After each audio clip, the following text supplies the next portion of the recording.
Assalamualaikum warahmatullahi wabarakatuh. Murid-murid Bapak Mandua Kota Malang yang Bapak sayangi, sekarang kita belajar daring. Pada materi kali ini adalah lanjutan dari materi sebelumnya, yaitu Kerajaan Maritim Hindu-Buddha, yang Bapak beri contoh dua kerajaan besar maritim Hindu-Buddha, yaitu Kerajaan Sriwijaya dan Majapahit, dari segi ekonomi, politik, sosial, budaya. Berikutnya pada video kali ini Bapak akan mengupas tentang kerajaan maritim corak Islam atau pada masa Islam. Ya, ada banyak sekali. Oke, akan langsung Bapak mulai. Pertama, yaitu Kerajaan Samudra Pasai. Letak geografisnya yaitu berada di pantai timur Pulau Sumatera bagian utara. Kenapa kok Bapak menjelaskan Kerajaan Samudra Pasai? Karena Kerajaan Samudra Pasai adalah kerajaan pertama atau kerajaan Islam pertama di Indonesia. Nah, ini menurut beberapa ahli, kerajaan Islam pertama yaitu memang Samudra Pasai. Merupakan bandar transit antar pedagang dari barat dan pedagang dari timur, di mana orang-orang yang mau ngambil rempah-rempah dan rempah-rempah dari timur menjualnya untuk ke barat, dan orang barat menjual barang dagangannya berupa permadani dan lain-lain ke timur. Transitnya ada di Kerajaan Samudra Pasai. Peletak dasar kerajaannya yaitu Sultan Nazamuddin Al-Kamil. Raja pertamanya yaitu Sultan Malikus Saleh. Raja terakhir yaitu Sultan Zainal Abidin. Dalam catatan sejarah, yaitu perjalanan Marco Polo dari Venesia atau Italia, di Perlak dijumpai penduduk yang memeluk agama Islam, sedangkan di Samudra terdapat makam-makam raja-raja Islam dengan jirat dari Gujarat dan yang memerintah bergelar Sultan. Ini dari sumber sejarah berupa catatan perjalanan Marco Polo. Berikutnya yaitu catatan Ibnu Battuta, sejarawan dari Maroko, menyebutkan bahwa Samudra Pasai tempat studi Islam dengan mazhab yang sangat berkembang, yaitu mazhab Syafi'i. Di dalam kronik Cina, berita dari Mahuan menceritakan tentang orang-orang Islam di Majapahit berasal dari barat atau Samudra dan Malaka. Kemudian sumber sejarah berikutnya adanya mata uang dirham sebagai alat tukar. Pada abad 16, Samudra Pasai jatuh ke tangan Portugis. Selanjutnya Pasai berada di bawah kekuasaan Aceh, yaitu Sultan Ali Mughayat Shah. Ada beberapa peninggalan yang bisa disaksikan sampai saat ini, yaitu makam Sultan Malikus Saleh di Aceh Utara, kemudian juga ada makam-makam juga, kemudian ada peninggalan-peninggalan berupa uang dirham. Berikutnya yaitu Kerajaan Malaka. Wilayah kekuasaannya meliputi Pulau Sumatera dan Semenanjung Malaya, pusat perdagangannya dan penyebaran agama Islam. Pendirinya yaitu Sultan Iskandar Shah. Puncak kejayaannya pada masa Sultan Mansur Shah. Raja terakhir yaitu Sultan Mahmud Shah. Pada tahun 1511 Malaka jatuh ke tangan Portugis. Sumber sejarahnya yaitu pertama adalah berita Mahuan, di mana menceritakan raja dan rakyatnya memeluk agama Islam. Sumber kehidupannya perdagangan laut. Perdagangan dilakukan di atas jembatan. Kemudian kota dikelilingi tembok dengan 4 pintu gerbang serta lengkap dengan menara penjagaan. Timah menjadi alat perniagaan, namun pusat pelabuhan niaga adalah di Samudra. Selanjutnya yaitu Kerajaan Aceh, terletak di Pulau Sumatera bagian utara, dekat dengan jalur pelayaran dan perdagangan internasional. Pendirinya adalah Sultan Ali Mughayat Shah. Anda ketahui bahwa Aceh memang posisinya sangat strategis, menjadi pintu gerbang ke Nusantara. Kemundurannya pada masa Sultan Iskandar Tani, raja terakhir adalah putri Sri Alam, permaisurinya yaitu permaisuri dari Putri Iskandar Muda. Kemundurannya tidak ada raja pengganti yang cakap, sehingga terjadi konflik yang terus-menerus. Daerah-daerah kekuasaannya melepaskan diri dan Aceh dikuasai Belanda awal abad 20 dikarenakan adanya politik adu domba atau divide et impera. Dalam kehidupan ekonomi, kerajaan Aceh perekonomiannya yang utama yaitu dari perdagangan. Barang yang diperdagangkan diantaranya yaitu lada, timah, dan daerah-daerah pantai barat dan timur Sumatera banyak menghasilkan lada. Mata uang yang digunakan yaitu dirham. Sedangkan dalam kehidupan sosial budaya muncul dua golongan masyarakat yang berpengaruh yaitu Tengku dan Teuku, jadi bangsawan. Kemudian berkembangnya aliran Syiah seperti Hamzah Mansuri dan aliran Sunnah wal Jamaah atau Ahlu Sunnah wal Jamaah yang dibawa oleh Nuruddin Araniri, seorang ulama besar yang menulis buku sejarah Aceh yaitu Bustanul Salatin. Kemudian didirikannya Masjid Baitur Rahman pada masa Iskandar Muda. Berikutnya yaitu Kerajaan Demak. Kerajaan Demak terletak di pantai utara Jawa Tengah. Jadi kerajaan Islam pertama di Jawa yaitu Kerajaan Demak. Pendirinya adalah Raden Fatah. Kemudian pengganti Raden Fatah adalah Adipati Urunus yang mendapat sebutan sebagai Pangeran Sabranglor. Kerajaan Demak mencapai kejayaannya pada masa Pangeran Trenggono. Keruntuhan Demak diakibatkan oleh perebutan kekuasaan antara keluarga Pangeran Sekar Sedolepen dengan Pangeran Trenggono. Pusat pemerintahan Demak dipindahkan oleh Joko Tingkir yang bergelar Sultan Hadiwijaya. Sultan Trenggono kemudian mendirikan kesultanan dengan wilayah kekuasaannya yang sangat luas meliputi Jawa Barat, Banten, Jakarta, dan Cirebon. Kemudian Jawa Tengah dan sebagian Jawa Timur. Kegiatannya dari kerajaan ini yaitu diantaranya adalah menegakkan agama Islam, membendung perluasan daerah yang dilakukan oleh Portugis, menguasai dan mengislamkan Banten, Cirebon, dan Sunda Kelapa. Kemudian juga berhasil menaklukkan Mataram, Singasari, dan Blambangan. Kemudian Sultan Trenggono wafat tahun 1545 dalam penaklukan ke Pasuruan. Kerajaan Demak dalam aspek ekonomi sebagai kerajaan maritim karena menjadi bandar transito antara daerah penghasil rempah-rempah di Indonesia Timur yaitu Maluku dan Malaka di barat. Demak menaruh perhatian besar pada perdagangan beras. Dalam kehidupan sosial budaya, kerajaan Demak diatur oleh hukum Islam. Tradisi lama masih tetap dilaksanakan dan juga diadakannya pembangunan Masjid Agung Demak, juga Kudus, yang merupakan perpaduan gaya Jawa Hindu dan gaya Islam.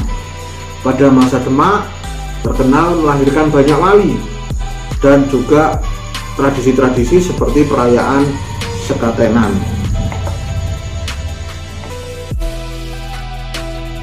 Kemudian setelah Demak untuk karena perebutan kekuasaan muncullah Kerajaan Pajang yang didirikan oleh Joko Tingkir atau Mas Karebet atau Panji Mas dengan gelar Sultan Hadiwijaya. Kerajaan Islam yang terletak di pedalaman, terletak di daerah Kartasura dekat Surakarta atau Solo. Pengganti Hadiwijaya adalah Aryo Pangiri, kemudian Pangeran Benowo, Gagak Bening yang merupakan putra dari Benowo.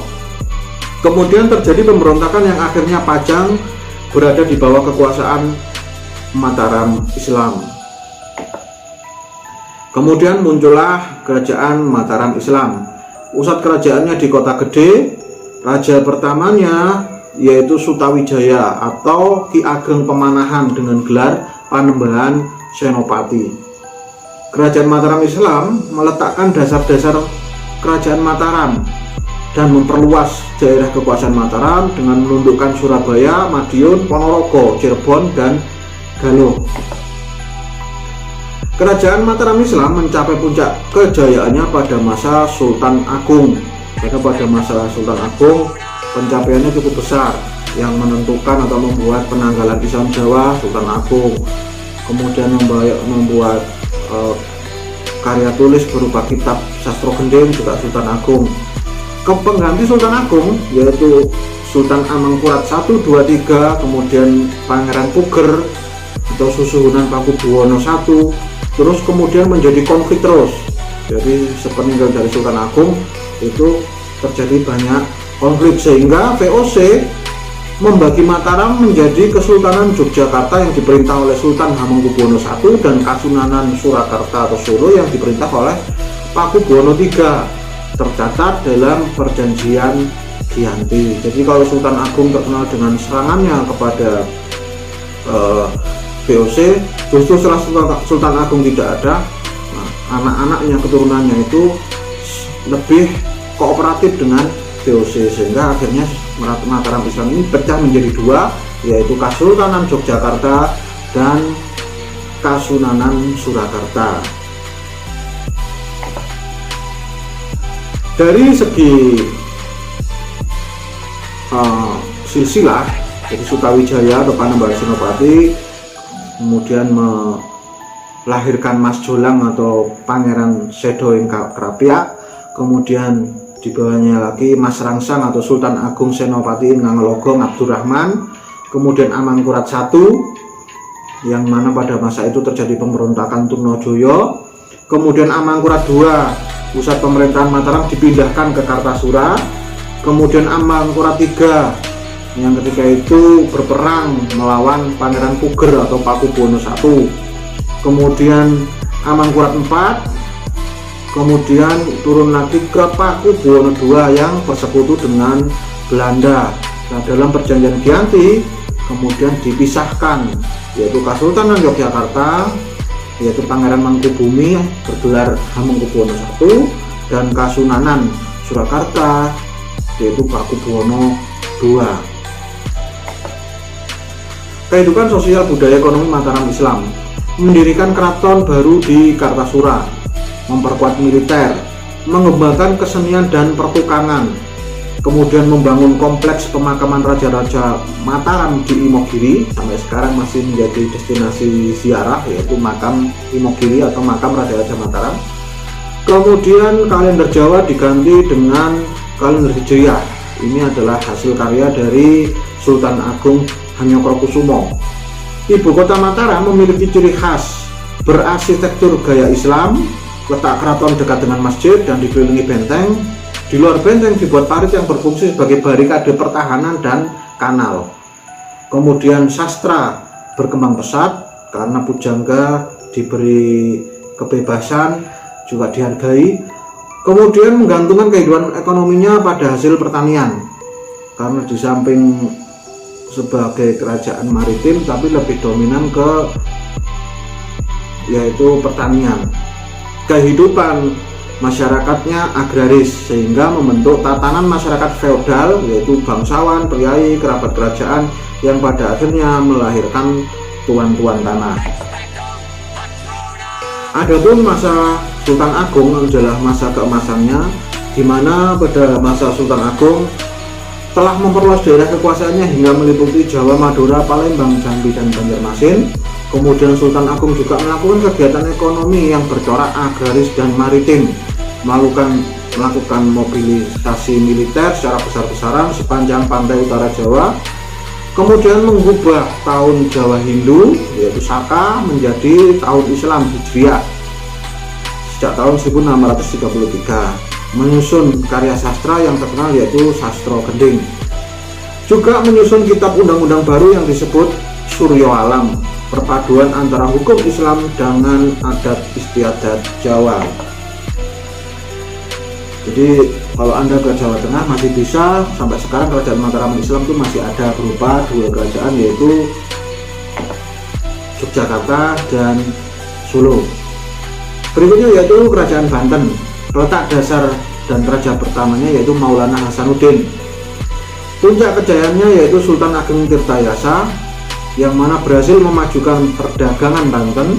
Sultan Ageng melakukan politik keras terhadap VOC. Kemudian bandar perdagangan dan pusat penyebaran agama Islam dibangun secara baik. Dalam kehidupan ekonomi, letak Kerajaan Banten sangat strategis karena menjadi lalu lintas perdagangan.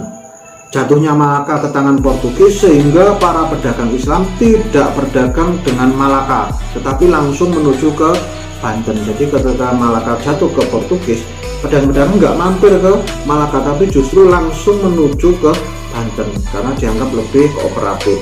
Mempunyai bahan ekspor penting yaitu lada. Banyak dikunjungi pedagang Arab, Gujarat, Persia, Turki, Cina dan sebagainya yang mereka membuat perkampungan-perkampungan menurut asal bangsa tersebut. Jadi ada kampung Turki, kampung Arab, kampung Cina, India dan lain-lain. Mata uang yang digunakan yaitu kasa. Dalam kehidupan sosial budaya, kehidupan masyarakatnya berlandaskan hukum Islam, tetapi sudah diakulturasikan dengan budaya setempat. Artinya diakulturasikan menggunakan budaya yang baru tanpa menghapus budaya yang lama. Seni budaya Islam ditemukan pada bangunan Masjid Banten, yaitu berupa tumpang lima dan bangunan-bangunan gapura-gapura, yang mana susunan istananya menyerupai istana raja di Eropa. Berikutnya yaitu Kerajaan Goa dan Kerajaan Talu di Makassar. Ibu kota Goa adalah Makassar atau Ujung Pandang. Secara geografis berada di daerah semenanjung barat daya Sulawesi, merupakan kerajaan maritim sebagai penghasil rempah-rempah. Raja pertamanya yaitu Sultan Alauddin atau Daeng Manrabia dan Karaeng Maktoaya atau Sultan Abdullah. Tumanengah Ri Agamna, itu nama lainnya. Puncak kejayaannya pada masa pemerintahan Sultan Hasanuddin yang mendapat julukan ayam jantan dari timur karena perjuangan kerasnya melawan VOC pada masa itu. Sultan Hasanuddin digantikan oleh putranya yaitu Mapasomba, tapi akhirnya dikuasai Belanda. Secara ekonomi memiliki kekuatan maritim yang sangat tangguh sebagai penguasa jalur pelayaran timur Nusantara karena didukung oleh teknologi dan pengetahuan tentang pelayaran dan perkapalan, juga sebagai gudang penyimpanan dan pelabuhan penyalur rempah-rempah dari Maluku. Jadi semacam menjadi lumbungnya rempah-rempah di Indonesia bagian timur. Dalam kehidupan sosial ekonomi dikenal sebagai pelaut ulung dan pebisnis transportasi yang digunakan adalah kapal pinisi dan lambo. Hak monopoli dagang yang dilakukan oleh Belanda tidak mempengaruhi sifat usaha dagang mereka yang mempertahankan nilai-nilai Islam. Makassar sebagai kerajaan maritim memiliki hubungan dagang yang diperluas dengan kerajaan-kerajaan di luar wilayah Indonesia atau Nusantara. Untuk mempererat hubungan diplomatik, maka dilakukan perkawinan Raja Goa dengan Putri Mataram. Nah, ketika dalam pertempuran antara Sultan Hasanuddin dengan VOC, maka didamaikan dengan perjanjian Bongaya tahun 1667 yang isinya VOC mendapat hak monopoli dagang di Makassar. Belanda dapat mendirikan benteng Rotterdam di Makassar. Makassar harus melepas daerah yang dikuasainya yaitu Bone dan Sopeng serta mengakui Arupalaka sebagai Raja Bone. Makassar harus mengganti kerugian perang sebesar 250.000 ringgit serta kapal Makassar dilarang berlayar tanpa seizin VOC. Ini suatu perjanjian yang memonopoli Makassar. Kemudian kerajaan terakhir yaitu Ternate dan Tidore terletak di sebelah barat Pulau Halmahera atau Maluku Utara yang meliputi Kepulauan Maluku dan sebagian Papua. Terbentuk Tuli 5 yaitu persekutuan di antara 5 kerajaan Ternate, Obi, Bacan, Seram, dan Ambon. Dan Ulisiwa, persekutuan dari 9 kerajaan terdiri dari Tidore, Makyan, Jailolo, dan pulau-pulau yang ada di Papua. Terjadi persaingan antara Portugis di Ternate dan Spanyol di Tidore. Portugis mendirikan benteng Sao Paulo sehingga terjadi konflik dengan Sultan Hairun yang terbunuh tahun 1570. Sultan Babula penggantinya dan berhasil mengusir Portugis tahun 1578 dan Portugis Turki. Sultan Babulah mendapat julukan Tuan dari 7 pulau.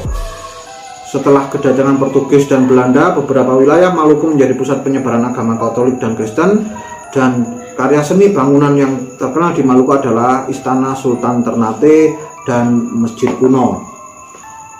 Adapun raja-raja yang berkuasa yaitu Sultan Zainal Abidin, Sultan Tabarij atau dengan gelar Sultan Sirullah, Sultan Khairun, dan Sultan Babullah. Demikian keterangan Bapak pada materi video kali ini. Selebihnya kalian harus membaca juga, ada buku-buku atau di website itu berkaitan dengan kerajaan maritim pada masa Islam. Jaga kesehatan di rumah.